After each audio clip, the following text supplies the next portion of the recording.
14-31, Pachtunistan.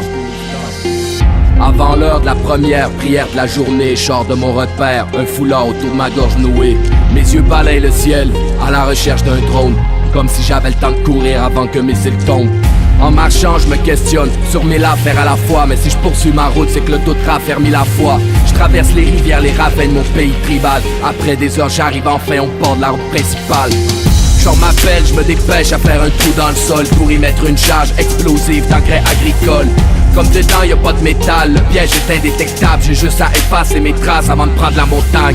Je me positionne de manière stratégique. J'espère juste que personne me repère par satellite. J'essaye de calmer ma peur, prête pour le guet-apens. Le doigt sur le détonateur, je suis pas pressé, fait que j'attends.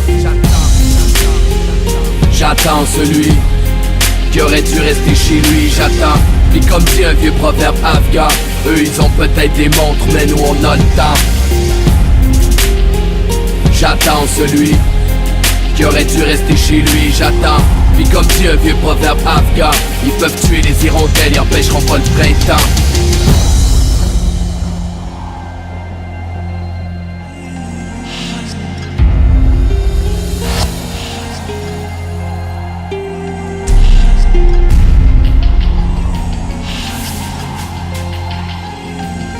Depuis des heures déjà, la lumière a chassé l'obscurité. Je me rends compte à quel point la route est à proximité. Les yeux plissés, j'ai peut-être l'air stressé, mais je réfléchis comme le soleil sur mon RPG.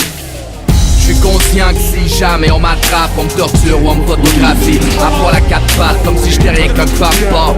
On m'accuse à tort et à travers d'être issu d'une race à mort. Comme si le port de la part allait s'étendre comme un virus cancéreux. Comme si j'avais pas d'enfant ou pas de tendresse envers eux. Comme si je balayais le creux de ma grotte avec les cheveux de ma femme. Puis que le soir je me réchauffais sur le bord d'un feu de napalm. Comme si j'étais un malade mental, extrémiste. Mais y'a des signes pour les gens qui réfléchissent. On m'a défiguré, j'étais de l'acide dans le visage. On a rayé mon image pour mieux raser mon village.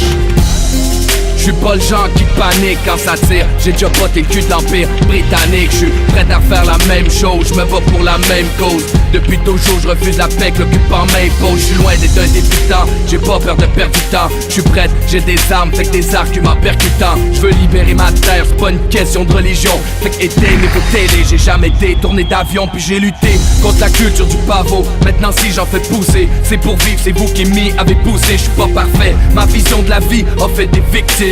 Mais l'agression de mon pays m'a rendu légitime. J'attends celui qui aurait dû rester chez lui, j'attends. Puis comme dit un vieux proverbe afghan, eux ils ont peut-être des montres, mais nous on a le temps.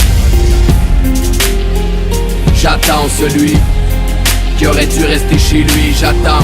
Puis comme dit un vieux proverbe afghan, ils peuvent tuer les hirondelles, ils empêcheront pas le printemps. J'attends celui qui aurait dû rester chez lui, j'attends.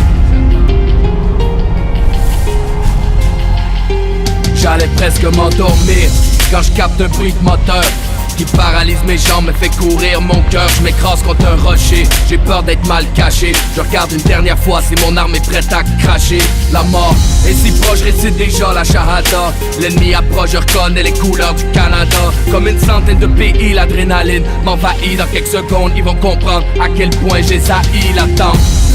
Est rendu presque interminable, mais je suis prête à laisser personne filer sous ma barbe. Finalement l'envahisseur arrive à ma hauteur.